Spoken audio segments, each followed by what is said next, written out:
ಅನ್ಸೋದು ಈ ಪ್ರಕರಣ ಬಂದಾಗಿಂದನೂ ಕೂಡ ನಾನು ಆಡಳಿತ ಪಕ್ಷದ ಸದಸ್ಯರನ್ನು ನೋಡ್ತಾ ಇದ್ದೀನಿ. ಸ್ಟಾರ್ಟಿಂಗ್ ಬಂದ ದಿನನೇ ಸನ್ಮಾನ್ಯ ಡಿ ಕೆ ಶಿವಕುಮಾರ್ ಅವರು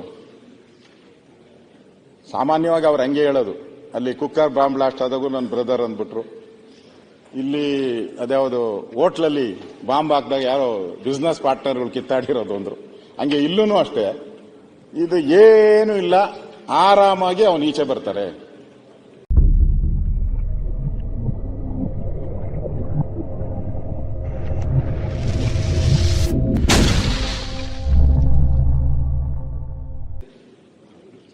ಯಾರು ನಾಗೇಂದ್ರ ಅವರು ಏನು ತಪ್ಪು ಮಾಡಿಲ್ಲ, ಆರಾಮಾಗಿ ಈಚೆ ಬರ್ತಾರೆ, ಅಧ್ಯಕ್ಷರು ಆರಾಮಾಗಿ ಈಚೆ ಬರ್ತಾರೆ ಅಂತ.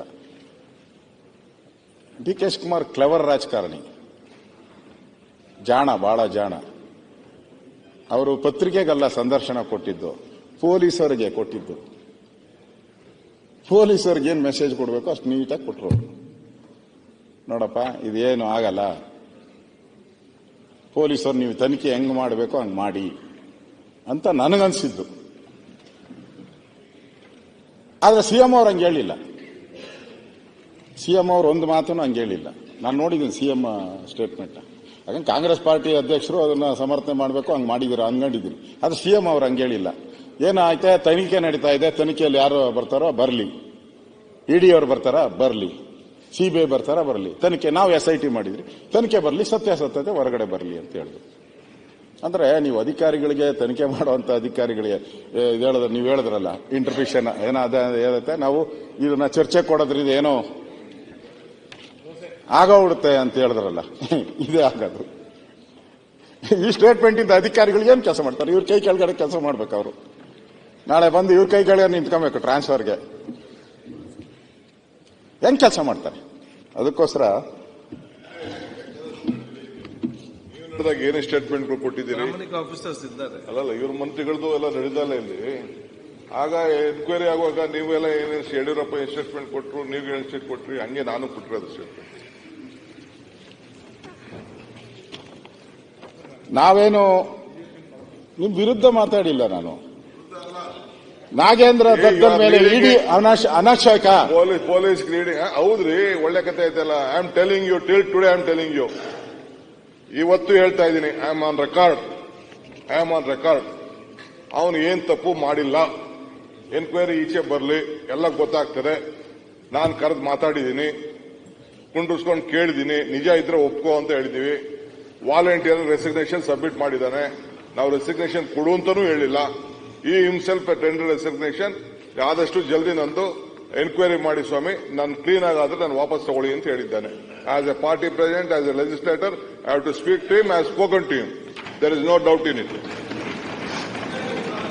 ಅಶೋಕ್, ಸನ್ಮಾನ್ಯ ಅಧ್ಯಕ್ಷರೇ, ನೀವು ಸ್ಟೇಟ್ಮೆಂಟ್ ಕೊಟ್ಟಿದ್ದೀರಾ, ಒಪ್ಕೊಂಡ್ರಿ ನಾನು ಕೊಟ್ಟಿರೋದು ಸತ್ಯ ಅಂತೇಳಿ. ನೀವು ಸಿಎಂ ಎಲ್ಲ ಒಂದೇ ಪಾರ್ಟಿಯಲ್ಲಿರೋದು, ಒಂದೇ ಸರ್ಕಾರದಲ್ಲಿರೋದು, ಎಲ್ಲರದು ಒಂದೇ ಇದ್ರೆ ಒಳ್ಳೇದು ಅಂತ ನನ್ನ ಸಲಹೆ ಅಷ್ಟೇ. ಬೇರೆ ಬೇರೆ ಕೊಡ್ತೀನಿ ಅಂದ್ರೆ ನಾನೇನ್ ಮಾಡಕ್ಕಾಗ್ತೈತೆ? ನೀವು ಕೊಡ್ತೀನಿ ಅಂದ್ರೆ ನಾನು ಕೊಟ್ಕೊಳ್ಳಿ, ನನಗೇನು. ಇನ್ನೊಬ್ಬ ನಾಯಕರು ಹೇಳಿದ್ದಾರೆ, ಹೇಳ,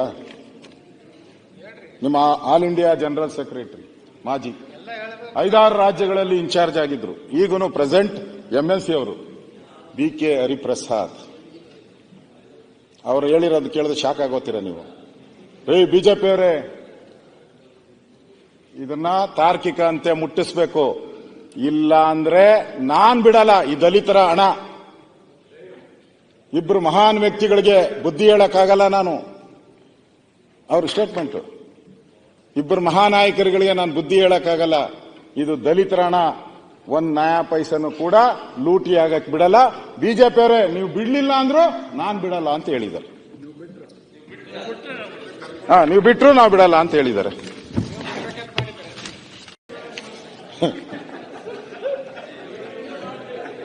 ಆಮೇಲೆ ಇನ್ನೊಬ್ರು, ಅದೇ ನಾನು ಹೇಳಿದಲ್ಲ, ಗಟ್ಟಿಯಾಗಿ ನಿಂತ್ಕೊಳ್ಳಕ್ಕೆ ಇದು ಎಲ್ಲ ಹೇಳ್ತಾ ಇದ್ದೀನಲ್ಲ.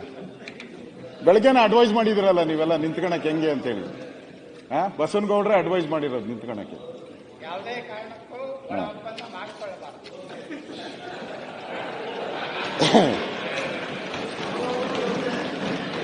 ಅದಾದ್ಮೇಲೆ ಇನ್ನೊಬ್ಬ ಸಚಿವರು ಬೆಳಗಾವಿ ದಿನಾಂಕ 12/7/24 ಪ್ರಜಾವಾಣಿ ಸತೀಶ್ ಜಾರಕಿಹೊಳಿ ಅವರು ಹೇಳಿಕೆ. ಈ ಪ್ರಕರಣ ರಾಜಕೀಯ ಸ್ವರೂಪ ಪಡೆದಿದೆ ಎಂದು ನಾನು ಹೇಳಲು ಆಗುವುದಿಲ್ಲ. ಹಾಗಂತ ರಾಜಕೀಯವೇ ಇಲ್ಲ ಎಂದು ನಿರ್ಧರಿಸಲು ಆಗುತ್ತಿಲ್ಲ. ತನಿಖೆ ನಡೆಯುತ್ತಿದೆ. ದಾಖಲೆಗಳೇ ಇದರ ಸತ್ಯಾಸತ್ಯತೆ ಹೇಳಬೇಕು. ನಾಗೇಂದ್ರ ವಿಚಾರದಲ್ಲಿ ರಾಜ್ಯ ಸರ್ಕಾರಕ್ಕೆ ಮುಜುಗರ ಆಗಿಲ್ಲವೇ? ಪತ್ರಕರ್ತರ ಪ್ರಶ್ನೆ. ಖಂಡಿತ ನಮಗೂ ಮುಜುಗರ ಆಗುತ್ತೆ. ಇದು ಇನ್ನೂ ತನಿಖಾ ಹಂತದಲ್ಲಿದೆ. ಸಚಿವರು ಶಾಸಕರು ಇದರಲ್ಲಿ ಭಾಗಿಯಾಗಿದ್ದರೆ ಸರ್ಕಾರಕ್ಕೆ ಅದರಿಂದ ಕಳಂಕ. ನಿಮ್ಮ ಪಾರ್ಟಿಯವರೇ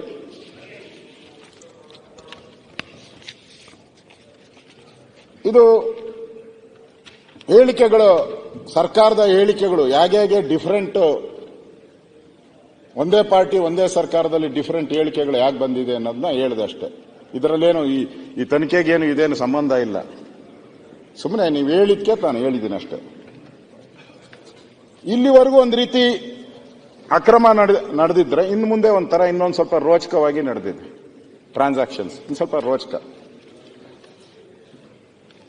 ಈ ನಿಗಮದ ಹೊಸ ಖಾತೆಯಿಂದ ಆರ್ಬಿಎಲ್ ರತ್ನಾಕರ ಬ್ಯಾಂಕ್ ಲಿಮಿಟೆಡ್ ಎಂಬ ಹೈದರಾಬಾದಿನ 18 ನಕಲಿ ಖಾತೆಗಳಿಗೆ ಹಣ ವರ್ಗಾವಣೆ ಆಗಿರುತ್ತೆ. ಇದಾಯ್ತು. ಈ ದುಡ್ಡು ಬಂದ ಮೇಲೆ ಇಲ್ಲಿಂದ ಆರ್ಟಿಜಿಎಸ್ ಅಂದ್ರೆ ಏನು? ಆರ್ಟಿಜಿಎಸ್ ಅಂದ್ರೆ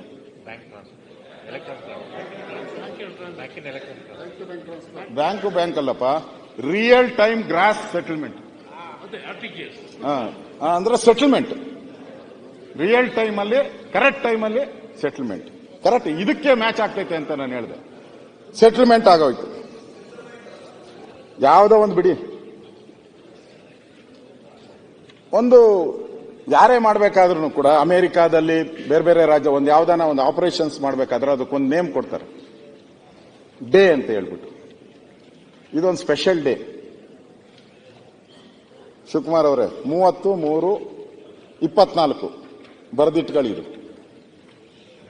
30/3/24 ಪದೇ ಪದೇ ಅದೇ ಬರ್ತದೆ ಲೆಕ್ಕ. 30/3/24 ಏನ್ ಸ್ಪೆಷಲ್ ಅಂತ ಹೇಳಿದ್ರೆ, ಈ 50 ಕೋಟಿನ ಫಿಕ್ಸೆಡ್ ಡಿಪಾಸಿಟ್ ಮಾಡ್ತಾರೆ.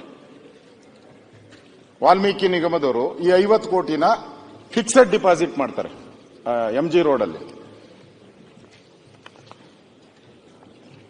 ಎಂತ ಬುದ್ಧಿವಂತರು ನಮ್ಮ ಅಧಿಕಾರಿಗಳು, ಎದೆ ತಟ್ಕೊಂಡು ನಾವು ಹೇಳ್ಬೇಕು.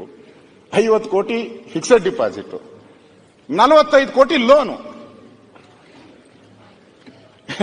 ಇದಕ್ಕೆ ಎಷ್ಟು ಪರ್ಸೆಂಟು? 7.6% ಡಿಪಾಸಿಟ್ಗೆ ನಮ್ಗೆ ಕೊಡೋದು ಮುಖ್ಯಮಂತ್ರಿಗಳೇ. ಅಷ್ಟೇ ತಾನೆ?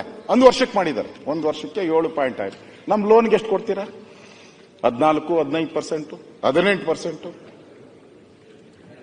50 ಕೋಟಿ ನಮ್ಮದೇ ಹಣ. 50 ಕೋಟಿ ನಮ್ಮದೇ ಹಣ ಬ್ಯಾಂಕಲ್ಲಿ ಡಿಪಾಸಿಟ್ ಮಾಡು, ಅದ್ರ ಮೇಲೆ 45 ಕೋಟಿ ಕೊಡಿ ಸಾಲ. ಅವಾರ್ಡ್ ಕೊಡ್ಬೇಕಲ್ಲ, ನೋಬಲ್ ಅವಾರ್ಡ್ ಇಂಥವ್ರಿಗೆಲ್ಲ. ಅದು ಅವತ್ತೇ 30ನೇ ತಾರೀಕೆ ಡಿಪಾಸಿಟ್ ಮಾಡ್ತಾರೆ, 30ನೇ ತಾರೀಕೆ ಲೋನ್ಗೆ ಅರ್ಜಿ ಕೊಡ್ತಾರೆ. ಯಾರನ್ನ ಹಂಗಾಗಿದ್ಯಾ? ಲೋನ್ ಕೊಟ್ಟಿದ್ದು ಆಯ್ತಾ? 30ನೇ ತಾರೀಕೆ ಲೋನ್ ಸ್ಯಾಂಕ್ಷನ್. 30ನೇ ತಾರೀಕೆ ಲೋನ್ ಸ್ಯಾಂಕ್ಷನ್. ಚಲುವರಸ್ವಾಮಿ ಇನ್ನೊಂದೈತೆ, 30ನೇ ತಾರೀಕೆ ಟ್ರಾನ್ಸ್ಫರ್ ಹೈದರಾಬಾದ್. ಅವತ್ತೇ ಒಂದೇ ದಿನ, ಒನ್ ಡೇ. ಈ ಸ್ಯಾಟಲೈಟ್ ಹಿಂದೆ ಪ್ರೋಕಾನಲ್ಲಿ ಅಣುಬಾಂಬ್ ಆದಾಗ ಒಂಥರ ಫಿಕ್ಸ್ ಮಾಡಿದ್ರು ವಾಜಪೇಯಿ ಅವರು.